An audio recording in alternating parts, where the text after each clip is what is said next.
Meanwhile, the mortuary business in South Korea has undergone a dramatic change. In just about 2 decades, women have begun working in what was once a livelihood traditionally held by men. The change can be broadly attributed to the expanding reach of education, but a grim reality underlines it. Some viewers may find this content disturbing. Viewer discretion is advised. Take a look at our next report.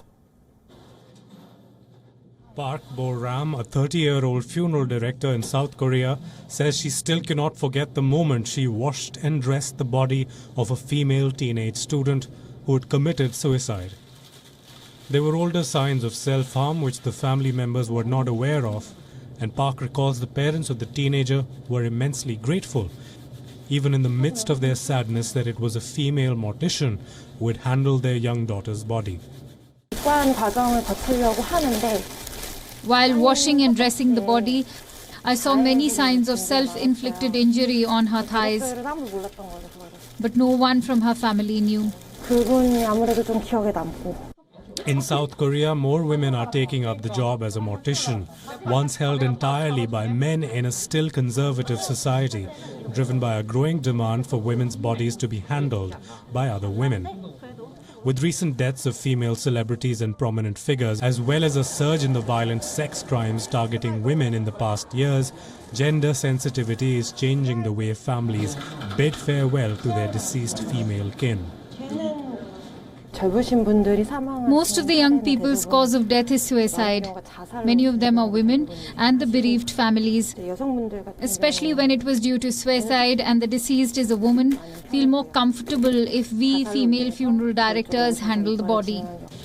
The trend comes amid growing calls for crackdowns on sex crimes and violations, including a rash of hidden camera crime, revenge porn, and online networks that blackmail women into sharing sexual and sometimes violent images of themselves. I sure wouldn't want them to touch, wash and dress my naked body, even when I were dead. I'm determined I should be the one bidding those women a proper farewell.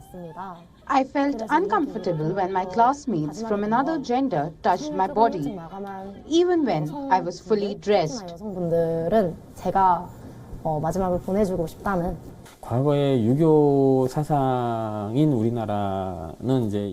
Confucian ideology, South Korea used to consider death as a taboo in the past and had a negative perception on whether women could handle such work.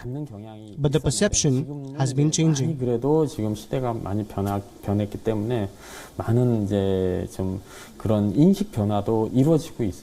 With a suicide rate of 24.6 deaths per 100,000 inhabitants in 2019, over 4,000 were women, including the apparent suicides of young female K-pop artists Kuhara and Sulli.